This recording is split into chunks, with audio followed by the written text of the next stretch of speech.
हमें हमेशा बड़े सपने देखने चाहिए, क्योंकि अगर हम उन्हें देख सकते हैं तो हम उन्हें पूरा भी कर सकते हैं। नमस्कार प्रिय मित्रों, आज मैं आपको मिथुन लग्न वालों के लिए अक्टूबर महीने का प्रेडिक्शन बताने जा रहा हूँ। ये चार्ट है गोचर में घूम रहे ग्रहों का, जो अभी की ग्रहों की पोजीशन दिखा रहे हैं। मिथुन राशि का स्वामी बुध है, जो पंचम भाव में तुला राशि में गोचर कर रहे हैं। शुक्र तीसरे भाव में सिंह राशि में गोचर कर रहे हैं। चौथे घर में सूर्य का गोचर है। केतु वृश्चिक राशि में छठे भाव में गोचर कर रहे हैं। सप्तम भाव में गुरु का गोचर है। अष्टम भाव में शनि का गोचर है। राहु 12वें भाव में गोचर कर रहे हैं। इसके अलावा जो बदलाव आने वाले हैं वो ये है कि 4 तारीख को मंगल वक्री होकर मीन राशि में गोचर करेंगे। 23 तारीख को शुक्र कन्या राशि, जो कि शुक्र की नीच राशि है, उसमें आएंगे। 17 तारीख को सूर्य भी अपनी नीच राशि तुला राशि में आ जाएंगे। बुध व 14 तारीख को वक्री हो जाएंगे। 17 तारीख को नवरात्रि शुरू हो रही है। हिंदू धर्म में ये बड़े ही शुभ दिन होते हैं। 25 तारीख को दशहरा है। तो अक्टूबर के आधे महीने के बाद सभी बड़े त्यौहार आ जाएंगे। तो अब चलते हैं प्रेडिक्शन की ओर। यहाँ सभी बड़े त्यौहार आ जाएंगे। तो अब चलते हैं प्रेडिक्शन की ओर। यहाँ 3 नंबर लिखा है तो आपका मिथुन लग्न हो गया। अगर आपकी जन्म कुंडली में भी यहाँ 3 नंबर लिखा है तो ये प्रेडिक्शन आपके लिए है। वीडियो देखने में प्लीज़ कोई गलती ना करें, नहीं तो फिर प्रेडिक्शन मैच नहीं होगा। ये prediction Indian times and dates के ऊपर है, तो आप अपने देश के डेट और टाइम से प्रेडिक्शन को सेट करें। मिथुन लग्न वाले लोग बहुत बोलने वाले होते हैं। ज़्यादातर लोग कम्युनिकेशन फील्ड से जुड़े हुए होते हैं। बुध मिथुन राशि का स्वामी है, जो पंचम भाव में गोचर कर रहे हैं। बुध पंचम भाव में अच्छा फल देते हैं। ये लक्ष्मी स्थान होता है। आपके लिए ये अत्यंत उत्तम है। लग्नेश आपके पंचम स्थान में आने से इस महीने आपके लव अफेयर के चांसेस बढ़ जाते हैं। 22 सितंबर से 27 नवंबर का टाइम जो लोग शेयर मार्केट से जुड़े हुए हैं उन लोगों के लिए अच्छा है। लेकिन अगर आप कोई प्रॉफिट बुक करना चाह रहे हैं तो 14 अक्टूबर से पहले कर लें, क्योंकि 14 अक्टूबर के बाद बुध वक्री हो जाएंगे। शुक्र आपके तीसरे भाव में आने से आपके पड़ोस में कहीं प्यार का चक्कर चल सकता है। 17 अक्टूबर से 22 अक्टूबर के बीच में लव अफेयर के चांसेस सबसे ज़्यादा है। अगर आप किसी से प्यार करते हैं तो 17 अक्टूबर से 22 अक्टूबर के बीच में प्रपोज कर सकते हैं। जिन लोगों की जन्म कुंडली में शुक्र 12वें भाव में हो, राहु के साथ हो या फिर कन्या राशि में हो, तो आपको नवरात्रि में अष्टमी और नवमी के दिन कुंवारी कन्याओं को भोजन कराना चाहिए। सूर्य तीसरे भाव के स्वामी होकर चौथे भाव में कन्या राशि में गोचर कर रहे हैं। सूर्य का कन्या राशि में गोचर इतना संतोषकारक नहीं होता है। यहाँ पर आपको थोड़ा ध्यान देने की ज़रूरत पड़ेगी। 16 सितंबर से 15 नवंबर तक आपको सूर्य को जल अर्पण करना चाहिए। इससे आप अपने बच्चों के साथ के विवाद को टाल सकेंगे। केतु छठे भाव में वैसे तो अच्छे परिणाम देते हैं, लेकिन अपनी हेल्थ के लिए आपको थोड़ा ध्यान देना चाहिए। गुरु आपके सप्तम भाव में अपनी ही राशि में गोचर कर रहे हैं। सप्तम भाव के परिणाम वो बहुत ही अच्छे मिलने वाले हैं। आपका मान सम्मान बढ़ेगा, बिजनेस में प्रोग्रेस होगी, पति पत्नी के संबंध अच्छे रहेंगे। गुरु 10वें भाव के भी स्वामी हैं और 7वें भाव में बैठे हैं, तो यहाँ पर भी ये अच्छा ही फल देंगे।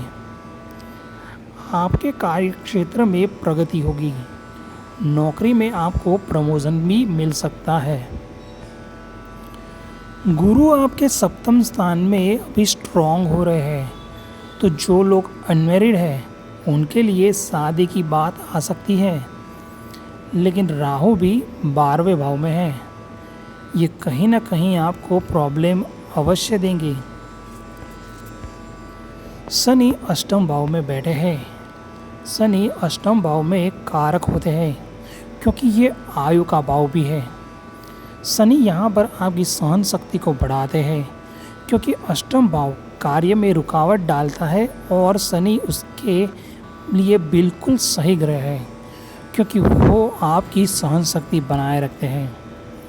इसलिए आपके काम ज़्यादा बिगड़ते नहीं हैं, चाहे कितनी भी रुकावटें आए आप उसको झेल पाते हैं और आप बड़ी हिम्मत से आगे बढ़ते हैं और आप कामयाब भी होते हैं। शनि 8वें भाव में आपको ज़रूर लाभ देंगे, कोई नुकसान नहीं है, लेकिन इनकी 7वीं दृष्टि जो धन भाव पर पड़ रही है, तो वहाँ आपको थोड़ा ध्यान देना होगा, बाकी सब ठीक है। शनि आपके भाग्य स्थान के भी मालिक है और अपनी ही राशि में बैठे हैं, तो आपके भाग्य में भी बढ़ोतरी होगी। 4 तारीख को मंगल आपके कार्यस्थान में आ जाएंगे, तो आपके काम में बढ़ोतरी होगी। मंगल आपको एनर्जी देंगे, काम करने की क्षमता बढ़ाएंगे। आपके कार्य क्षेत्र में इस महीने प्रगति होने वाली है। मंगल आपके इनकम भाव के भी स्वामी हैं, तो आपकी इनकम भी अच्छी रहेगी। राहु आपके 12वें भाव में है, हालांकि ये अभी 23 सितंबर को ही यहाँ पर आए हैं, तो अभी इनका इतना असर नहीं होगा, लेकिन धीरे धीरे राहु आपके खर्चे बढ़ाएंगे। 12वां घर जो कि आध्यात्म का होता है, बेडरूम का होता है, तो यहाँ पर थोड़ा ये कलह करवाते हैं। अगर आप फॉरेन रिलेटेड कोई काम करते हैं तो वहाँ से आपको फ़ायदा हो सकता है। 12वें घर में राहु फॉरेन से लाभ दिलवा रहे हैं। अगर आप कोई लीगल डॉक्यूमेंट साइन करते हैं तो प्लीज़ थोड़ा ध्यान दीजिए, क्योंकि 12वें स्थान का राहु आपको जेल यात्रा भी करवा सकता है। अगर आपकी जन्म कुंडली में राहु खराब हो, मतलब कि 4थे, 8वें या 12वें घर में हो, तो आपको हर अमावस्या को विष्णु सहस्त्र नाम के पाठ करने चाहिए। बहते पानी में नारियल को बहाने से भी राहु की बुरी इफेक्ट कम होती है। 16 अक्टूबर को इस महीने अमावस्या है। तो अब देखते हैं बैड डेज के बारे में। आप हो या मैं हूँ, महीने में 1-2 दिन ऐसे जाते हैं जो हमें तनाव, तकलीफ़ और परेशानी देते हैं, निराशावादी बना देते हैं। और वो समय होता है जब मन और मस्तिष्क के लॉर्ड चंद्रमा नेगेटिव पोजीशन में आ जाए। चंद्रमा जब भी 6ठे, 8वें या 12वें में आते हैं तो यह हमें तकलीफ़ देते हैं। जिन लोगों का जन्म का चंद्र अच्छा नहीं है, वह लोग 14 अक्टूबर को प्रदोष का व्रत कर सकते हैं। यह भगवान शिव का व्रत होता है। 1 अक्टूबर से 4 अक्टूबर, 22 अक्टूबर से 24 अक्टूबर और 27 अक्टूबर से 30 अक्टूबर आपके लिए बैड डेज रहेंगे। तो इस दिन आपको कोई गलत डिसीजन नहीं लेना चाहिए। फालतू की झंझट में ना पड़े तो अच्छा है। अपनी स्पीच को कंट्रोल करें, किसी की आत्मा को चोट पहुंचे ऐसा ना बोले। आपके खर्चे बढ़ सकते हैं, हेल्थ प्रॉब्लम भी आ सकती है।